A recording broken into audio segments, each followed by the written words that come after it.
ममता बनर्जी को उनके ही पुराने सहयोगी चुनौती पेश कर रहे हैं। दरअसल टीएमसी से निलंबित विधायक हुमायूं कबीर ने अब पश्चिम बंगाल में खुद को मुसलमानों का नेता घोषित कर दिया है। साथ ही ममता बनर्जी को ये चेतावनी भी दी है कि आने वाले चुनाव में हुमायूं कबीर के रहते टीएमसी को मुस्लिम समाज का वोट नहीं मिल पाएगा। पश्चिम बंगाल विधानसभा चुनाव से पहले मुस्लिम वोट पर खींचतान बढ़ गई है। टीएमसी से निकाले गए विधायक हुमायूं कबीर ने कहा है कि वो शक्ति प्रदर्शन को तैयार हैं। वो फरवरी में 1 लाख मुसलमानों के साथ कुरान ख्वानी कराने की तैयारी कर रहे हैं। हुमायूं कबीर ने ममता बनर्जी के मजबूत नेता होने के दावों को भी नकार दिया। उन्होंने कहा कि ममता बनर्जी के रहते ही बीजेपी पश्चिम बंगाल में मजबूत हुई।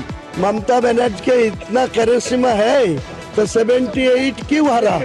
77 बीजेपी में जीता, भागोड़ में नौसाद जीता सेकुलर फ्रंट के लिए। तो 78 प्रार्थी उम्मीदवार तो वो ममता बनर्जी को खिलाफ गया।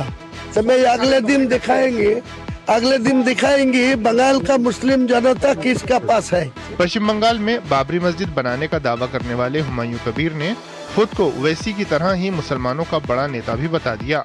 उन्होंने कहा कि जो काम हैदराबाद में ओवैसी कर रहे हैं वही काम वो बंगाल में करेंगे। हुमायूं कबीर मुसलमान के लिए है, बांग्लार मुसलमान को नेता बन रहा है। वो जो हैदराबाद में ओवैसी है, बंगाल में वो ओवैसी का डुप्लीकेट है। ट्रायल चल रहा है, पिक्चर अभी बाकी है। अच्छा, थोड़ा बात वेट कर लीजिए। ओवैसी साहब को साथ मैं यहाँ का मुसलमान बंगाली मुसलमान का लीडर होगी। हुमायूं कबीर ने बंगाल में एसआईआर का विरोध करने पर भी ममता बनर्जी की आलोचना की। उन्होंने दावा किया कि मुर्शिदाबाद में कोई बांग्लादेशी घुसपैठिया भी नहीं है। हुमायूं कबीर ने ये भी दावा किया है कि वो अब देश में मुसलमानों की आवाज बनने के लिए तैयार है। एक तरफ वो ममता बनर्जी को चेतावनी दे रहे हैं तो दूसरी तरफ पश्चिम बंगाल में पैर पसारने की कोशिश कर रहे ओवैसी के लिए भी कहीं न कहीं एक दिक्कत जरूर पैदा कर दी है।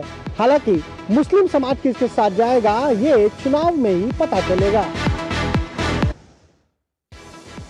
लद्दाख के ऊंचाई वाले ठंडे और चुनौतीपूर्ण